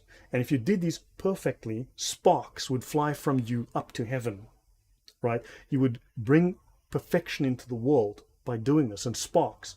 This is very much a Gnostic belief that your soul wants to connect with, and you're sending, you want to send the shard of light up. So pieces of you are going up, right? So through works, right? Not through grace, not through belief, not through faith, but through works. You are creating this perfection in the world, right? Which is totally anti-Christian, but also this is very much aligned with the Islamic concept of barakat. When I say salam alaikum, I get points. These points go to heaven and it goes on the scales, right? So when I say things, you get points. Allah gives you points, either positive or negative, right? I'm not going to go into more depth on that, but because this falls into the doctrine of commanding the right and forbidding the wrong. But understand that why do they say Kabbalah only goes to the 1520s? Now notice they speak here of compare Arabic Kabbalah, a secret to esoteric science. What Arabic Kabbalah is there? Why do they mention an Arabic Kabbalah and we don't know anything about it? Why has this not been discussed? Because don't forget, if this is the 1520s and Kabbalah dates from the 1520s, Islam dates from the 600s. So this goes way back prior to that. Understand? You're looking at nearly 1,000 years difference, 900 years difference. So, and also, to my knowledge, if they're talking about Jewish mysticism, they should be talking of Merkava, not Kabbalah. Okay, so the term Kabbalah is used colloquially, but as far as I know, and here I could be wrong, I said I need to look this up, I need to get into more depth here, but anyone can correct me at any time. Yes. So in Old Portuguese they call them Baphomet or Cabrestos. Cabrestos is a word meaning the ones who follow that religion, goat-alike. Interesting, very interesting. Thanks for that information, Azul. That's very useful. Okay, so to continue with what I'm saying here. So now, did you know there were Muslim Templar Knights? So there were Muslims in membership of the Templar Order, right? So according to the modern Templar Order now, historians claim that they were completely dissolved, but there is evidence, maybe not very well known and not necessarily unraveled fully, that they continued in some shape or form. Some of them may have, and this is entirely speculative, take this with a huge bag of salt, okay? There is evidence to indicate that they may have either formed or joined the Jesuits. Okay, now that's not to claim that the Jesuits are all evil. It's just that some Jesuits may have another agenda. Okay, now on that point, notice here that I'm just going to go top left. So the modern order of the Temple of Solomon honors the Treaty of Ramla of 1192, reconfirmed the Treaty of Acre in 1229, establishing peace and cooperation between the Knights Templar and the Muslim Knights of Arabia. So they were in bed with the enemy. The historical record from the 12th century conclusively proves that the Templar Order was never against Islam. Again, they were in bed with the enemy. So Nathaniel says this, Merkava is pre-Talmud, afterwards it's Kabbalah. Okay, Muslims were in fact admitted to membership in the Templar Order as an exception, and the Sultan Salah ad-Din himself was given the Templar knighting ceremony near Alexandria. And again, Alexandria comes up. Alexandria was like the hub of heresies, right? It was the place, was heresies central. Here we've got the heraldic coat of arms of the Knight Order of Salah ad-Din, recognized by and participating in the Templar Order under the Treaty of Ramla of 1192.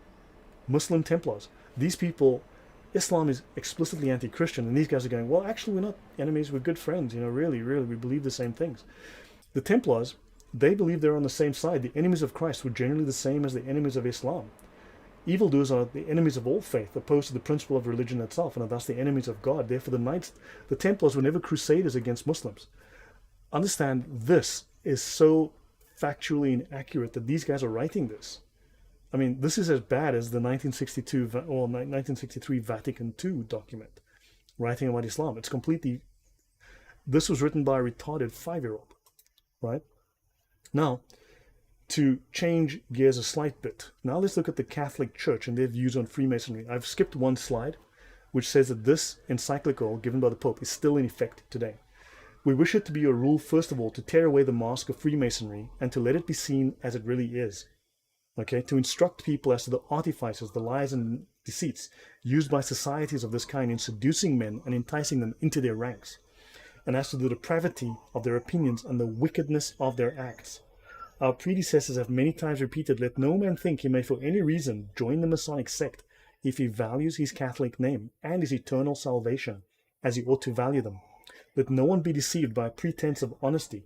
It may seem to some that Freemasons demand nothing that is openly contrary to religion and morality, but the whole principle and object of the sect lies in what is vicious and criminal. To join with these men or in any way to help them cannot be lawful. He's not only saying it's immoral, he's saying it is criminal. Okay, this is Pope Leo XIII at St. Peter's in Rome in 1884. And it goes on to say the irreconcilability between the Christian faith and Freemasonry. Let us remember that Christianity and Freemasonry are irreconcilable, so that enrollment in one means separation from the other. Right? It's a de facto excommunication. This is confirmed. This encyclical still stands. Right? Yeah, true. But let's have a look at this. This is the Masonic symbol, and the G, many people say, stands for Gnosis. Okay, the Gnosis. Now in France, polemics were adapted in several conspiracy theories, most predominantly by the anti-Masonic Jesuit. As I said, don't assume when I said the Jesuits that all Jesuits are bad. Understand, any organization can become corrupted or be infected by corruption. So understand, let's be moderate in the way that we look at things. Let's be careful and try to be factually accurate. So this Frenchman says that the French Revolution had been the outcome of a Masonic complot, right? What's the word for complot here? We're looking at it's a conspiracy, whose ideology he traced back to the Kabbalistic Freemasons, the Templars, the Cathars, and the Gnostics, and eventually the Manichaeans, which is a very interesting connection, a very interesting set of connections. What's even more interesting is that the Sufis, in the book by Idris Shah, given in the intro by Robert Graves, says the Sufis were fortunate enough to protect themselves against charges of heresy by the efforts of Al-Ghazali. So just as there was the Spanish Inquisition, there was the Islamic Inquisition, which you've never heard of. The Muslims had an Inquisition of their own, and they killed bunches of people, right? So they were able to protect themselves against the efforts of Al-Ghazali, known in Europe as Al-Ghazal, who became the highest doctrinal authority in Islam and reconciled Quranic religious myth with rationalistic philosophy, thus earning the title the Proof of Islam, the Hujjat al-Islam, the highest scholar in Islam after Muhammad himself. Nevertheless, the Sufis were frequently the victims of pogroms in less enlightened regions and were forced to adopt secret passwords, secret grips, and other ruses in self-protection, just like the Masons would have. But let's go on. The Sufis are an ancient spiritual Freemasonry. Indeed, Freemasonry itself began as a Sufi society. It reached England in the reign of King Athelstan, and that's in the 900s, and was introduced into Scotland, disguised as a craft guild at the beginning of the 14th century by the Knights Templar.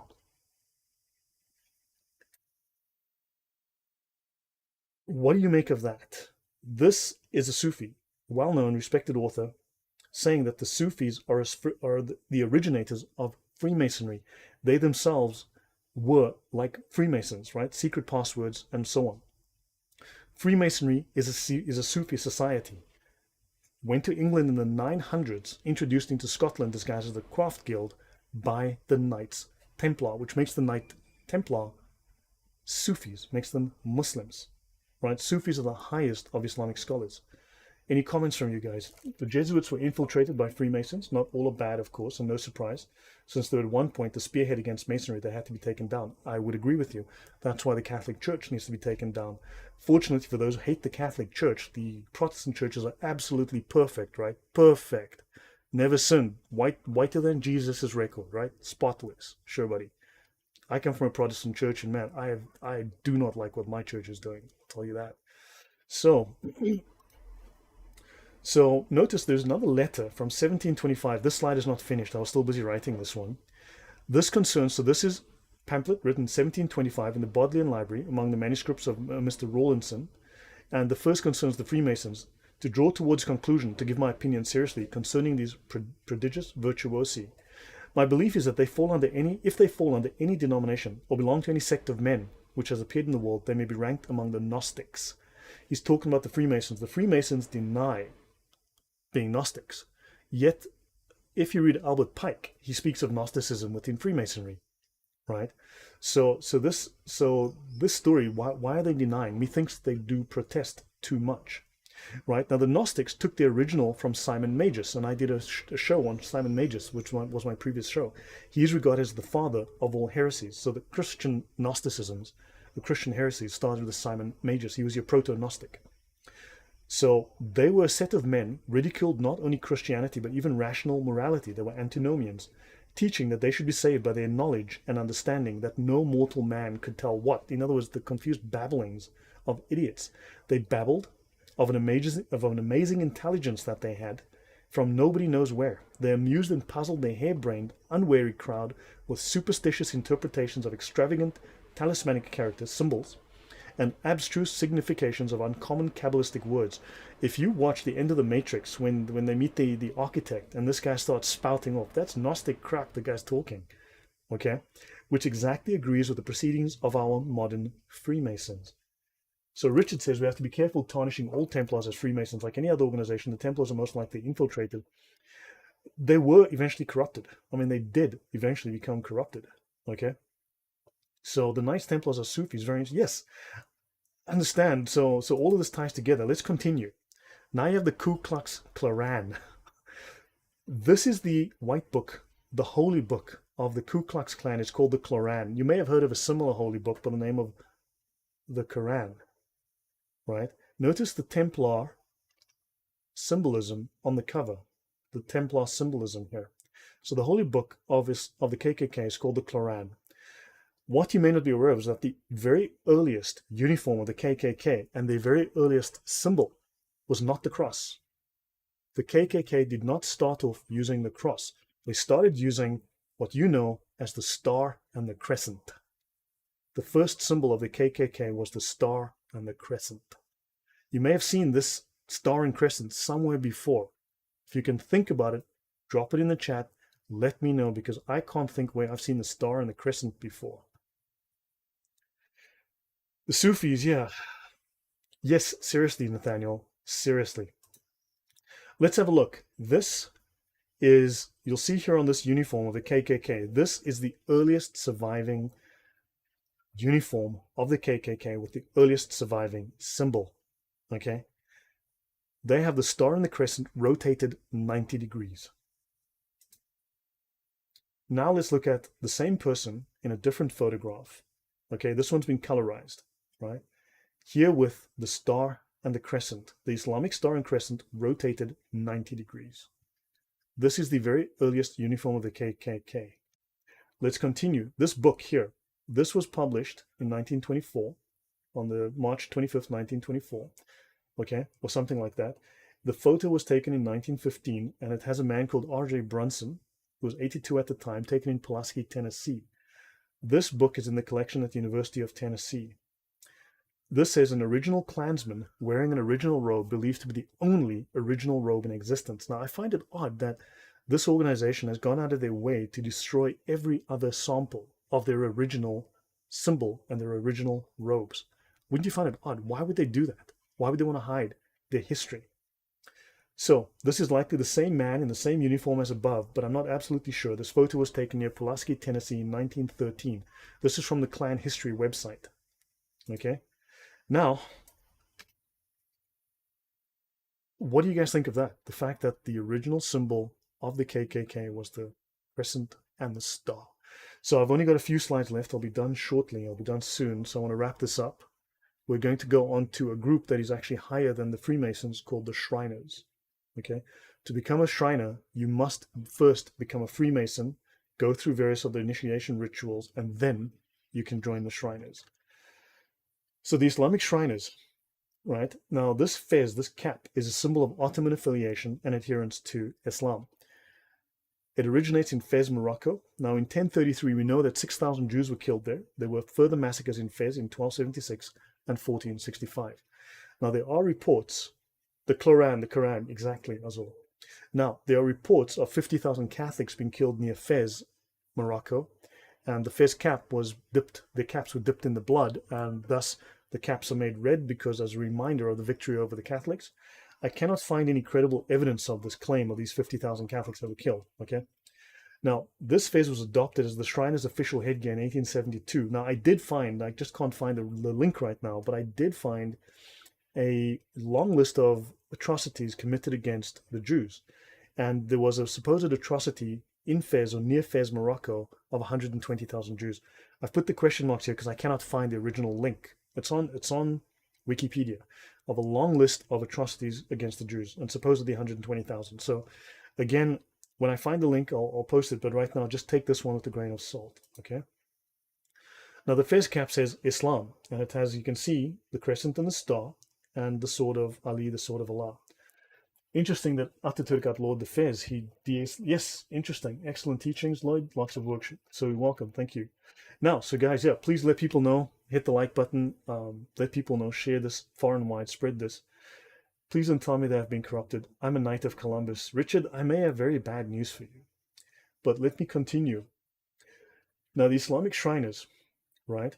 Notice they have Medina, the holy city of Muhammad. They have the name Muhammad. I think they're pretty Islamic. I think we've established that. They're not playing. And there's ISIS. Now, one of the major heresies that the church fought against back in the day was a group called ISIS, of all things. Okay? But that's a different story. Let me continue. Here you have an Islamic Shriner with, of course, his little hammer and sickle symbol. Sorry, the crescent and star symbol. Then he's holding the Quran. And here we have a white American with the Islam cap. Now, among the oaths of the Masonic Shriner organization is one that says, "May Allah, the God of Arab, Muslim, and Mohammedan, the God of our fathers, support me to the entire fulfillment of the same. Amen, amen, amen." That's one of apparently the oaths of the organization. Let's continue to look at what the modern Shriners look like. Here we have a modern Shriner wearing a fez that says Qur'an. As you know, the Qur'an is Jewish, as a lot of people will tell us, because they want us to believe the Jews. Trust me, most of those Jewish stories are completely bogus crap. You've fallen for KGB propaganda. Let's continue. These are more white Americans wearing Arabia, Arab, and of course the Islamic symbolism, right? There's people speak of crypto Jews. Are these crypto Muslims? Let's continue. Now the Shriners are not Islamic at all, as you can tell, given the evidence. Let's have a look. So this is the book on the founding and the founders of the Shriners Temple. It's called Mecca Temple. The Shriners are called properly the Ancient Arabic Order of the Nobles of the Mystic Shrine. The members are called nobles. So Nathaniel, yes, never knew this about the Shriners. Yeah, I know, and there's lots more to be found. I've barely touched the surface, man. I've barely scratched the surface. So this is on the history and origins of the order. These are the founders. These, as you can see, are white Americans. Let's continue. The Nobles of the Mystic Shrine, its origins and history, by Noble Dr. Walter Fleming and William Patterson, who are both 33rd degree Masons. Understand, you have to be a Mason to join the Shriners. All Shriners are Masons. The Order of the Nobles of the Mystic Shrine was instituted by the Mohammedan Caliph Ali, whose name be praised, who was the cousin and son-in-law of the Prophet Muhammad. I've never heard of Muhammad. Have you guys? What religion would Muhammad be from? Right? Sorry, Taker. The salutation within the order is Salam Alaikum, which is Islamic, last I checked. Let's continue. Interestingly, the crescent, the secret knowledge, the gnosis, symbolized by the crescent, has always had its devotees in every age, in all civilized countries, and it is the master key to all wisdom, to the entire gnosis. Okay? So, the Greek philosopher Plato, blah, blah, blah. Okay? The beautiful emblem. So, we look to, in imitation of the humility of the wisest of mankind, we look to the east for light and find place in the beautiful emblem of the newborn light, the crescent. So the crescent of Islam symbolizes the gnosis, the Gnostic wisdom, the Gnostic knowledge. Okay? This is not Christian. By no means is this Christian. This is Islamic. They're talking about Islam here. Let's continue. Okay? Now let's have a look. Here you've got this guy with Abu Ben Adam, this white dude. American, okay? I mean, he doesn't have a beard, he doesn't look like a Salafi. Let's continue. The Shriners happen to have a mosque, and as you know, mosques are where Jews go and pray, right? I could be wrong, just correct me in the chat if I make a mistake here. But this is the Abu Ben Adam Shrine Mosque of the AAONMS, established in 1922. Oddly, AAONMS is an anagram of A Mason. Is that relevant? I don't know, okay? But it may be. Now, let's look at the history of this group, the Ancient Arabic Order, Nobles, Mystic Shrine. You have a Walter Fleming, right? You have William Florence and Michael Sevier, current imperial potentate whenever this was made. On September 26, guys, we've got 1 or 2 slides and I'm done. On September 26, 1872, these two men met with 11 others in New York's Masonic Hall. Interestingly, 11 others, okay, so 14 of them. 114 East 13th Street for the purpose of formally organizing the Ancient Order of the Nobles of the Mystic Shrine for North America, implying, of course, there may be other shrines around the world. Together, they became charter members of the New York temple named Mecca, and the Arabic shrine was born. Now let's have a look at the Masonic Sword of Allah, the Sword of Ali. This is the Islamic symbol here, okay? This is the flag of ISIS kind of thing, right? The double crossed swords of Muhammad, and here we have a Masonic temple. My bad, how did I make that mistake? This is the Masonic temple, and look at the crossed swords on the desk. Look at that, and look at that. Why would the Masons have Islamic symbols? Okay, actively have Islamic symbology. Understand? So now, guys, I'm about to finish the Masonic Sword of Allah. Look at this, the Sword of Ali, and a beheading. Where did they get that idea? And the final 2 slides. This is from a book published by the Shriners in 1915, March 13th, 1915. They speak of Islam Temple. Now, many of you will be familiar with the White House, the American seat of the presidency, right? The home of the president in Washington, D.C.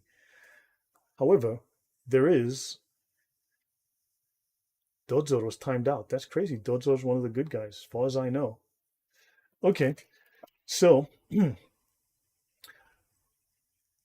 these guys talk of the pilgrimage to Sacramento. Okay, they're speaking here of the pilgrimage to Sacramento. So the Shriners are making a pilgrimage, which, as far as I know, and is the seat of government, the capital of California. So these guys are lining up to enter the government of California, and they're kicking out the existing government. They're doing a walk of shame.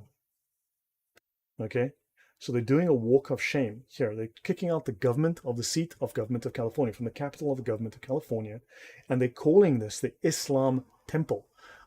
What do you guys make of this? You tell me, what do you make of this symbolism here that's given on the cover of this book? I don't have a copy of the book, just the cover. Okay, I need to get a copy of the book and see what the hell it says. Unless it's not a cover, just a postcard or a poster or something. Okay, but this, and now the final slide. What, Marek, thank you very much. I really appreciate that. So let's look at some completely normal activity that doesn't look...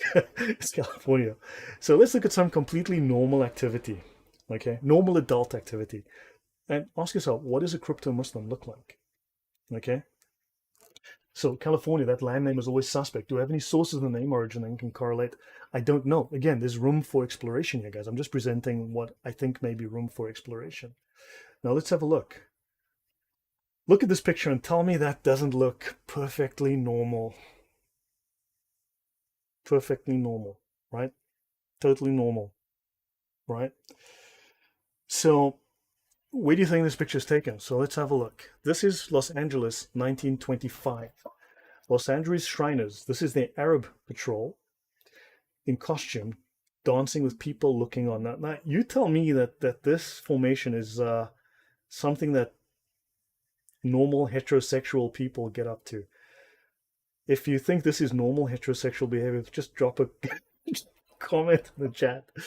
So guys, the notes on this card is handwriting on a negative states patrol from Al Malaika Temple, Los Angeles. Are they sitting on each other's laps? What does that mean? Richard, you tell me. You tell me what you think. Subject, Al Malaika Temple, Los Angeles, Ancient Order of the Nobles, the Mystic Shrine for North America. Yeah, this is suggestive of something, at the very least. So guys, yeah, you would not see me doing that. Yes, I fully, this is the Islamic Pride Parade, I believe. Nathaniel, you may have hit the nail right on the thumb. Yeah, that is perfectly normal. So guys, this is the final slide. This is where I end. So this is an update to my previous show. I am planning to do more research. I am doing more work. Normal heterosexual activity, Josie Wells says, for the followers of the Islamic. So guys, so yeah, this is just an update to previous work, okay? I am preparing this because actually I'm waiting for a date for Sam Shamoon. He's got a full schedule. He's asked me to prepare this for presentation on his show. So yeah, so that's why I did this, but I wanted to present this. So guys, yeah, I hope that was informative. Nothing to see here, the Anabaptists. Yeah, nothing to see here. Nothing, you cannot unsee this once you've seen it. You're like, what the hell is going on here? So Muhammad's lust, yeah, Yeah, dude. If you're dancing and rubbing your winky up against someone's tushy, I don't know, man. I don't know. I don't know. You know, but these days the word heterosexual is offensive. So yeah. So guys, final comments. Final comments. That's it. That's this one. Lap dance. Lap dance. That's a lap dance. Sufi dance circles. Yeah. So guys, yeah. Hopefully I will be on the show soon. So if you guys can bother him, drop him a comment maybe and just say, "Hey, when's Lloyd coming on?" So yeah, but he's very busy. So hopefully at some point soon I'll be on to discuss this, and I'll be doing much more length. I'll be diving into some of these topics in much more length. But if you guys want to dig into some of these things, I think there's a lot to be discovered here. There's a lot to be learned. There are connections to be made, to be found. So guys, I will do some more. I want to talk about. So I'll probably do another session Thursday. I'm very busy. Tomorrow I'm busy. Friday or Saturday I will do a session. Okay. I want to talk about slavery in Islam. I also want to talk about, and I have to be careful with the YouTube algorithm here, and the YouTube, but basically how Islam explicitly, legally allows adult men to have, shall we say, illicit diddling of children who are under the age of puberty. Okay, so people have asked me to repeat that because I've done it before, but they've asked me to repeat and give the specific references, so I will do that, and I'll do some other shows. So the last person must be angry not having one to say. So apparently the name Californians are after the name of a Muslim warrior queen. Holy moly, Nathaniel, that is interesting. Please drop that in the chat. So guys, anything I've missed, drop it in the comments later, so I have a record of it, so that I can look that up. So I have a note of it. Okay, it's hard to look through the chat, but put it in the comments. And the last, so yeah, you should get in touch with Tim Flanders. They're doing lately similar research on the church infiltration. If you can let them know, drop them chats on their YouTube channel. Tell them about me. Let them know about me. Understand? A lot of what I do is not known by them. The Sharia is not something that they know, so they think I'm talking about something irrelevant. Many people think the Sharia is just loosely connected to Islam, or it just means the Hadith plus the Quran. It's not. It's much more than that. Okay? Look up Calafia on Wikipedia. That seems to be the origin of the name. Interesting. Which is the Caliph, which is the Khalifa, right? The Islamic State. So guys, I hope you enjoyed that. I hope that was very helpful and informative. You cannot be an atheist free. This should tell you that their mission is religious. Yes, they are religion. They do claim to be, at least to my knowledge, right? So please, if you guys can if you know of people that would be interested in talking to me, having me on their channel, having me present this information. I've been quiet for the last 3 weeks because I've been writing, I've been researching. I'm taking hours every day between clients and so on. I'm doing as much work as possible. I work part-time, so so yeah, if you guys are able to send donations, that is appreciated because it helps me. So yeah. So guys, yeah, so it's a lot of research work for one person. But if you want to start looking into it and drop me notes in the comments, I'll be able to incorporate this, look this stuff up, match it to information I already have, match it to things I already know. And please check in the description box. I've placed a bunch of links, a bunch of the books that I've referenced here. So guys, yeah, thank you very much. And Nathaniel, Teicher, Dragon, thank you very much. Dragon, for some reason, I cannot at you in the comments. I cannot at you in the comment. I have no idea why. YouTube doesn't allow me to. Richard, thank you very much. I'm very grateful. So guys, yeah, I hope that was useful. If you need anything, let me know. All my sources I make publicly available, so everything is available. I can link you to everything that you want. So thank you guys again. I'll call it a night. Where's Veronica? Well, I'm not sure, but Josie, thank you for showing up. Marek, thank you very much. Again, I'm very grateful for all the support. And yeah, guys, so I will see you either on Friday or Saturday. I will do another stream. And I will talk about some of the subjects people have asked me to, because I've done a lot of research and it's a little tiring after 3 weeks of reading through notes. Also, one last thing I want to tell you is that a lot of people want polemics, or they want apologetics against Islam, like the typical Islamic objections to Christianity. We are reinventing the wheel. As I said, there are numerous British and even German authors in English that have written very detailed refutations of these arguments. This work is available. Check in the chat. Okay, check in the description. This stuff's available, and it will give you all the references you need. It's already been done. You just need to copy and paste effectively, or just just use pieces of it. So understand there's a lot of work that was done that you can use, that you don't have to go back and reinvent the wheel or stress about where to find information. It exists, and hopefully I will start talking about some of this in the future. Just it's a lot of work for one person. But thank you guys. I will let you go. I appreciate that you enjoyed the show, that this information, please talk about this, tell people about this, tell them about the work I'm doing, and ask them if they want to invite me on the channels. I would love to come on. I'd love to present this and talk about this and other topics. Okay. So yeah, there are things to be discovered here, there are things to be researched, and if this were researched, if people started to dive in, they might find things that we've missed over the last centuries. Okay. When is it downloadable? So, Dodzo, do you mean this presentation? I can make this into the things that I've got all these animations in it, so it's not like I can make PDFs easily. But check the links in the description. Okay.